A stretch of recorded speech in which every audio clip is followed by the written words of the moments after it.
মাস 10 দিন এই গর্ভে তোকে ধারণ করেছিলাম।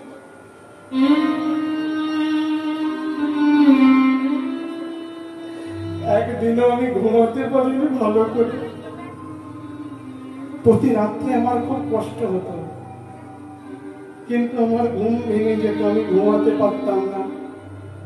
পাছে তোর কষ্ট হয়, পাছে তোর যন্ত্রণা হয়, পাছে তোর আঘাত লেগে যায়। আমি ভগবানের কাছে সংকল্প নিয়েছিলাম, ভগবানের কাছে প্রার্থনা করেছিলাম, ভগবান